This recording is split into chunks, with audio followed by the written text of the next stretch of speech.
Let me make my mark, so I may be remembered as a member of mankind that managed to maneuver past some of this madness and lived on further than the moment. Let me make my mark so that those still living will long to hear my legacy as my life is sung in lullabies and love songs and played by seasoned thespians in low-budget films, so that the many colors of my life may not dim to the death of black and white. I write tags on subway walls and wreck shop with rhymes that I rehearse in public places in hopes that I will evade the famous photo lineup. Instead, my face will be plastered to billboards, and in honor of my birth, beautiful sisters will unlatch their bra strap to decorate my tombstone, and their firstborn will carry my namesake. Let me make my mark. So welcome to Artists We Love, man. We are here with a special guest today, my man Malik Salaam, a brother, honestly, that I respect beyond respect. And I don't respect a lot of people when it comes to this artistry, because Right. a lot of this foolishness out here. But hands down, one of the things that stick out in my head, and I always tell my wife about this line, that America will have you butt naked on the corner, like shaking chips with Vaseline. That's like one of Malik's poems from back in the day. Yeah. And that sticks in my head, and I still recite. You know what I'm saying? I know I kind of cut it up, but that sticks in my head. You know what I'm saying? And okay, you were the first.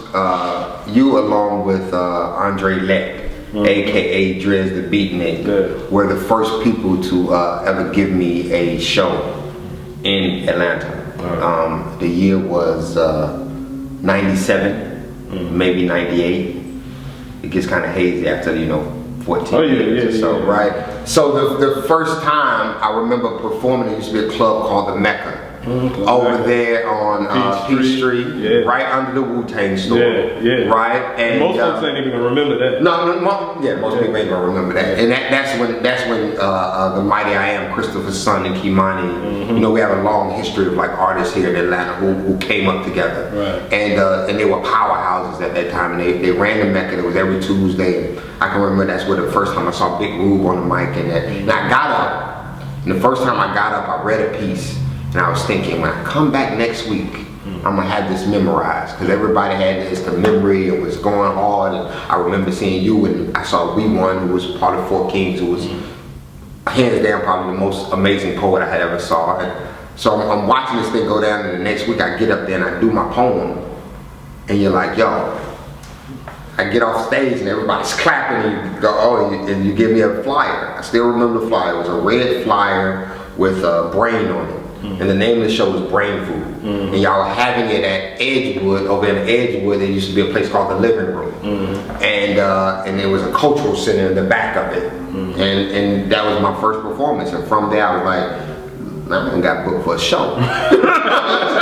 I'm ready, I'm a star, you know what I mean? And like they say, it's been on and cracking ever since, you know what I mean, for real. So yeah, I appreciate you, man, too. Definitely, much respect. Man, so it's like, for those who may not know, let me tell you, one of the coldest poets out here, if not the coldest.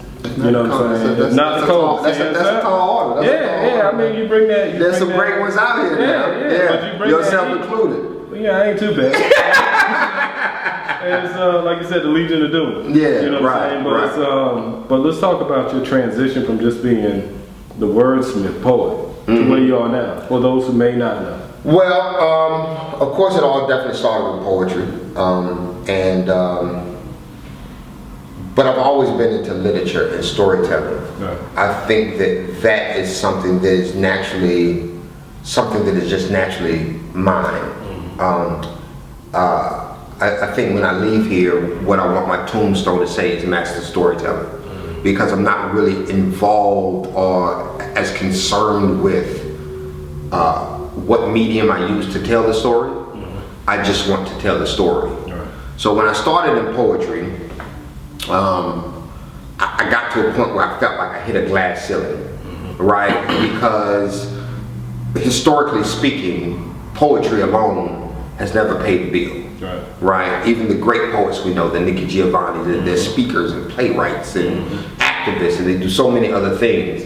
And sometimes in our culture, when poetry came to our generation in particular, we could get lost in the stage part of it. Okay. Nightclubs and going from place to place, and that's what it was.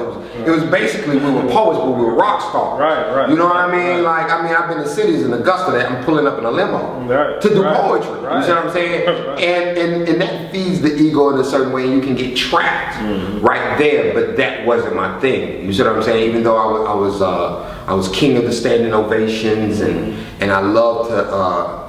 I used to tell people I'm one of the most quoted poets in Atlanta. I mean, I have people still to this day call me like, look, I'm writing this poem and I want to include this line. I just want to know if you'll let me use it because I'll give you credit. So, and I hear that in poems all the time. So that became a thing, right? And then I did HBO, and I did Robert Townsend Spoken, and I did, BET Lyric Cafe. So I started doing all these shows, and I'm like, all right, well, what happens next, right? Because even in that medium, I ran out of things to say. I felt like I said so much, like, what am I going to keep doing? Am I just going to wait for every event to happen and then I'm going to write a poem up? Like, I'm not going to do that. And all respect to the greats, the last poets, I just didn't see myself at 50 on that same grind. And then something happened where I came up with this thought of this documentary. I was talking to the late Copper John. I don't know, a lot of people don't know. Copper John is definitely a part of our artistic heritage here in Atlanta. Homeless guy. All respect to the dead. He was a crackhead. And he sold the most beautiful jewelry, copper jewelry that he made. And we started having conversations, me and Copper. And it started to spark this idea of this documentary, because I'm like, Copper got a lot to say. Like, you can dismiss Copper as a crackhead and minimize him to that. Or we can really say, like, Copper's damn near genius. You know what I mean? And it started making me think about how many other geniuses were out there. And even in my poetry, I tend to consider myself a voice for the voiceless. So I started working on this documentary called Lost in the Rubble. And it was the interview footage of crackheads and homeless cats and Vietnam vets. I had a homeboy who was dealing with AIDS. And they're all speaking about black males in a very fresh perspective, very honest perspective. And that film, that documentary, went on to win a couple film festivals, UMFF and Black Man's Film Festival. And I ended up being at the Congressional Caucus on the panel with Reverend Jackson and Armstrong Williams. And I was like, wow, this thing has way more legs. HBO is cool, but for who I am and what I want to do with the stories that I want to tell, this is more the direction and the people that I want to be around. And so I took that, and then I developed a one-man play. So let me see where else I can tell stories. So I did a one-man play that went really well. We did it at the DC Arts Center. We did it at a couple theaters here in Atlanta. And then from there, I was like, well, you know what? I'm gonna make a feature film. Like, let's just keep growing the storytelling part of it. So I know people going to film school and everything, and never touched a boat enough to make a project. And I literally taught myself every aspect of film making. At the time, I was struggling, and so I would go into Barnes and Nobles, and I would just sit with the books. Sometimes some would come home. I don't know. They would just be home. I don't know. So and I would take these, and I would read and study, and I shot, direct, edited my first film. And it won a couple film festivals. You know what I mean? And I was like, okay, we're doing something. So then I was like, well, let's try a web series. So I tried a web series. So it just kept growing from there, and now I'm at the point where I have a slate of 3 films that I'm working on, and another web series pilot that I'm working on. So it just keeps growing. But for me, it is the storytelling aspect of it. It is the spirit of the ancient griots. It's my connection to the continuum of history. I am just a recreation of the storytellers from the storytellers of past. And right now, my favorite medium is without a doubt film. Without a doubt film. Okay, what we're gonna do is take a break right quick, and then we're gonna come back with more Malik Salaam, and we're gonna talk about Atlanta and fertile ground of Atlanta. Oh, hey. Yeah, welcome to the A. So this is Artists We Love, man. We'll be right back. All right, welcome back to Artists We Love. I'm gonna keep it Javalo, and today I am with brother Malik Salaam. Let's talk about Atlanta, the ATL, Yes. the creativity, the business, the why Atlanta for Malik. Well, number one, I'm an Atlanta native. You know, little known secret. I'm in a place of honesty in my life. I used to lie and tell people I was born in Grady. But I'm actually not. I actually was born in DC, right? Okay. But I've lived in Atlanta since I was about 1.5, Okay. right? So Atlanta, to me, my Atlanta is different from a lot of people's Atlanta. So I remember Atlanta before the buildings, and like I can take you out right now, and we can walk right to Freedom Parkway and point out where these buildings didn't exist. Over 50% of them. Right. I watched the population grow, right? But where it started from is, it started from a place of black excellence, which is a term that I'm almost weary to use because we use it so loosely now. We can label anything black excellence. It don't even matter. Booty shorts and hair weave is black excellence. It's not. Right. You see what I'm saying? I came from a place where this city was built upon the backs of black politicians and activists and artists and trendsetters. And even as it grew musically, music was one of the first things that hit here. Really big. We had our own musical culture. Right. Atlanta has always had a culture, and because of where I come from here, it has a small town, big city feel. Everybody in Atlanta knows everybody, right? So then as Atlanta started to grow and all these people come down here and start to experience the culture grows.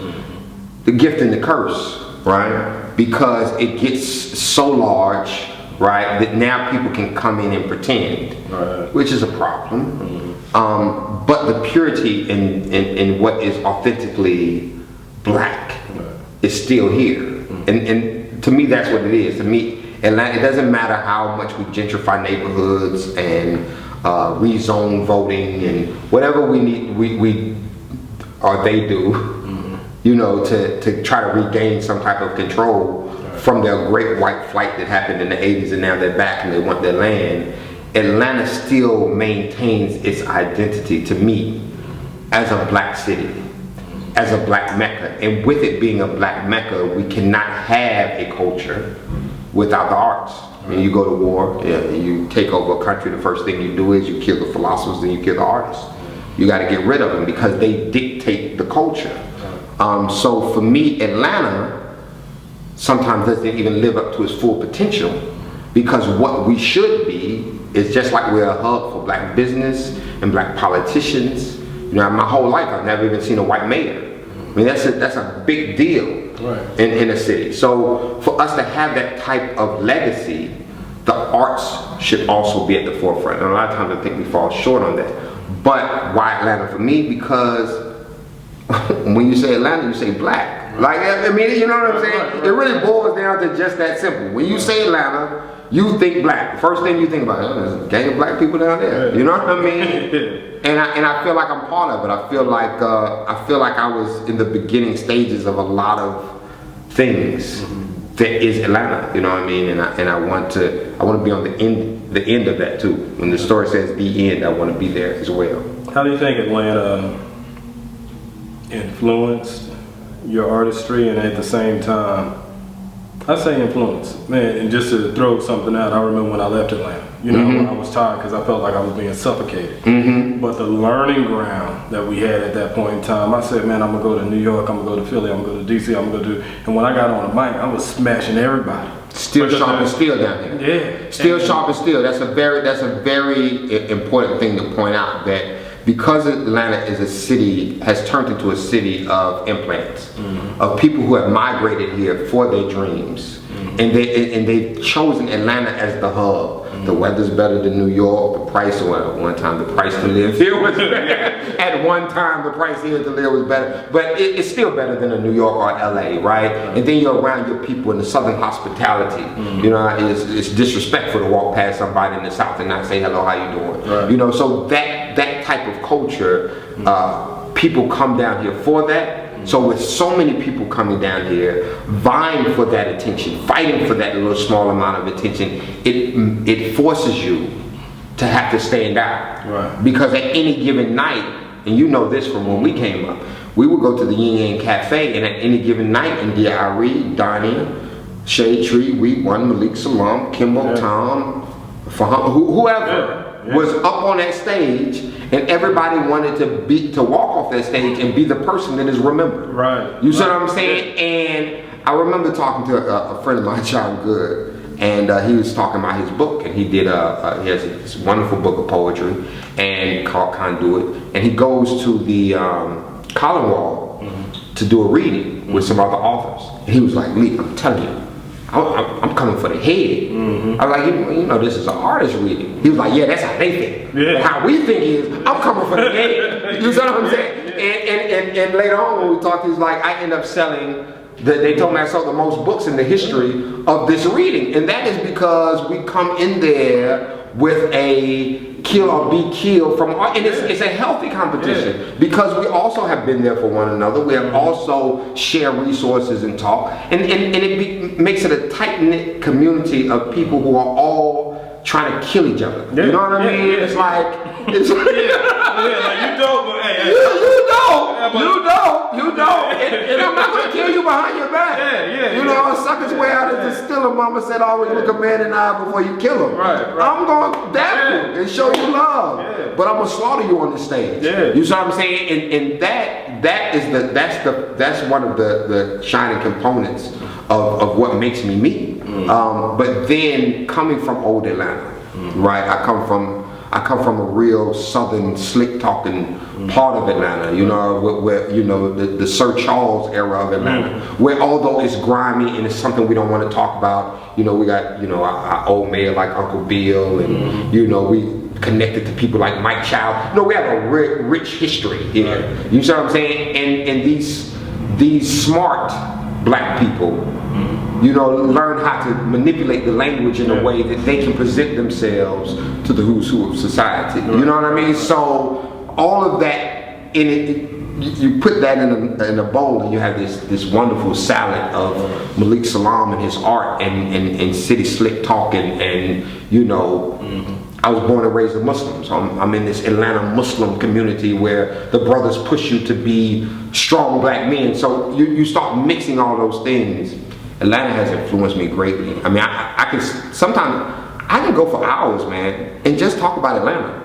Like, I think my wife really gets like really bothered with me. Like I really would go a long time. Sometimes if I get on the Atlanta kick, I just won't stop. I love Atlanta. Forever. That's what's up. So we're gonna take a break, and then we're gonna come back, and we're gonna talk about the business of the art in Atlanta, and we're gonna close out from there. You know. That's what it is. So this artist we love, man. This is Okiba Jabalo, and this is Mr. Malik Salaam. All right, welcome back to Artists We Love. This is Okiba Jabalo, and I'm here with Mr. Malik Salaam. And we're chopping it up, talking about Atlanta, talking about art, just history, and now let's talk about future. Future. And not future. And now, I was about to say, are we talking about Dirty Sprite or what? We ain't talking about Dirty Sprite, you know, baby mama Sierra giving you some not that future. But the future. The future. You know what I'm saying? And the future, the artistry, and the business, and what needs to happen in order for this to be the stage we need it to be. You know, we've personally analyzed this more than once, not just while we're setting up for the shoot or past conversations we've had this. And I know a lot of artists do have this conversation, and I think that one thing that we have to start doing is we have to start bringing traditional practical business practices into what we do as artists. And we have to pinpoint those people in our community, or even this outside of our community that would like to be in our community, that can help grow those things. I think the first part of that, though, is knowing that the people that are connected to the business also have an appreciation for the art. You see what I'm saying? I work with managers and booking agents and people who feel like what they're bringing to the table is more important than the art. I think that's a mistake. Right, so it's we can't just say, okay, come on, it's a free for all. Everybody who knows something about business, you know, because a lot of people who know something about business, the only part they really care about is the bottom line. So we need somebody who cares about the artist and the creativity and what they have to say and the importance of legitimate art. who's willing to put their neck on the line for legitimate art. Not Malcolm X has a saying, and I'm paraphrasing, I'm not quoting it directly, but Malcolm says, when there is a person, a black man in particular is what he was talking about, who everybody is praising and everybody is saying is great, you should keep your eye on that man. Because that man is doing what they want him to do. So I'm using that quote to say we need business managers, we need artistic headhunters, people who can write grants and sponsorship, people who connect themselves to our bigger vehicle. You were saying earlier about finding an elephant that we attack. We need those elephants that can go out there and drag us along and pull us to where we need to be. Right, but they have to have appreciation for what we do first, right? And they have to understand the importance of putting out legitimate art and art with a message, because that's the legitimate stuff. You know what I'm saying?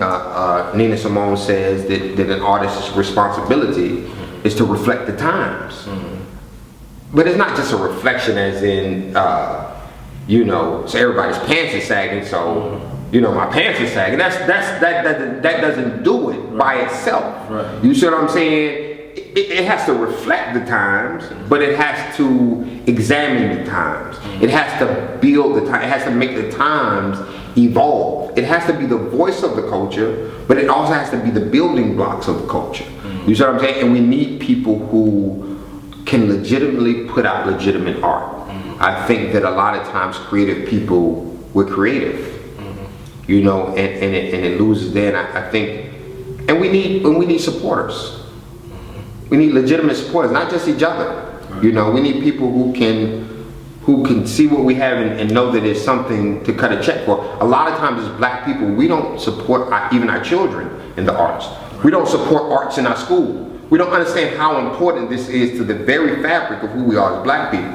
So therefore, we don't spend good money on it. And then when we do spend money on it, we spend the money that people tell us that we should spend. You see what I'm saying? But there's so much that's going ignored. Kendrick Lamar is a perfect example. What he did on the Grammys 2016, and people are watching and thinking, wow, this is so amazing. I've seen 100 times in spoken word venues. You see what I'm saying? I've seen 100 times in independent theater. That takes nothing away from him. What he was doing was amazing, but I've seen amazing for a decade and a half at this point. I've seen amazing just on an open mic night.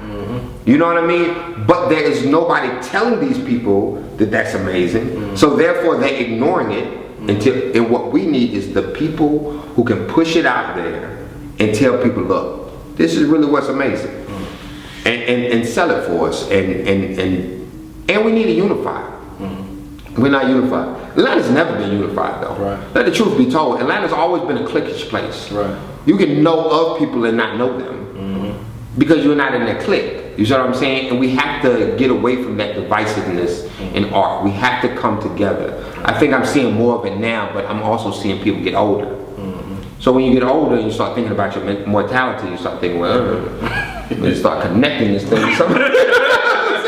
I don't want to end this thing by myself. So, you know, the biggest player gets married. You see what I'm saying? When he hit 40, because now you think about somebody wiping you behind. It's a whole other situation. You see what I'm saying? But regardless of why it is, because it's happening is going to be the powerful thing. And maybe it is better that it happens later in life because we're mature enough and our young egos are out of the way for us to actually connect and we cultivate our talents and log those 10,000 hours as outliers to be able to say, look, we can legitimately do this with legitimate art, but we need legitimate business people as well to make sure that we can put it out there. And I think that's definitely the answer when you even in just what I learned in our earlier conversations, just about the business of art, the creation of art, the marketing and the rollouts of art. You know what I'm saying? In Atlanta, we have everything that we need right here. We put a table together and we sit down and we say, okay, I can throw, can you catch? Can you block? Can you call up some plays? Can you get some people in the stadium? And once we do that, we could take Atlanta, and we could take Atlanta on the road. We could Because take people Atlanta haven't seen the Atlanta Renaissance that we came through. Yeah, exactly. So what happens if that becomes a stage play? Yeah, right. You know, Exactly. and Exactly. push it from there. I remember when I left Atlanta for the first time. I was 19, 20 years old. I was in the military, which subsequently I got kicked out of. But anyway, so I was in the military, and I moved to Oakland, and people were coming from all over the country. But I was from Atlanta. Michael Jackson had just did the Bankhead Bounce on the Grammys. You see what I'm saying? We were running, Outkast had just dropped. Right. You see what I'm saying? I'm on this ship with 6,000 other people.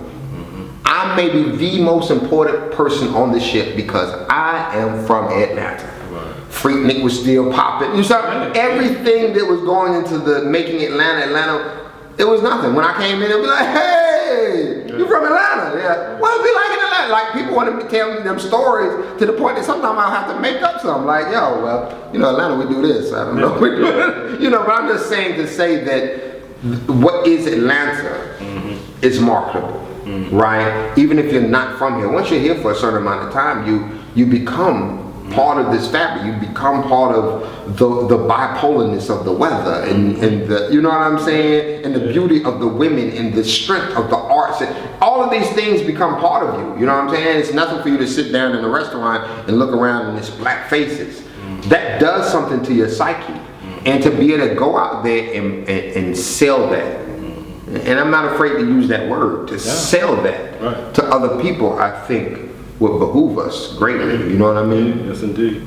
Let's do this. Let's take a break, and then we're going to talk about your projects that you're about to roll out. Cool. And everything. This is Artists We Love. Go keep Jabala, Mr. Malik, Salaam, and thank y'all for tuning in, man, because you could be anywhere, but you right here. Right here with us. Right here. All right, welcome back to Artists We Love. My name is Okiba Jabalo. This is Mr. Malik Salaam, and we're chopping it up, man. So, what's happening now? What's on the table, Mr. Salaam? Well, I have two major projects that I'm working on right now. That's not true. I have three major projects that I'm working on right now. You start having so many projects and it's going on. So the first project that I'm rolling out is called Sooner. It's the story of, like I said earlier, I was born and raised in the Muslim community.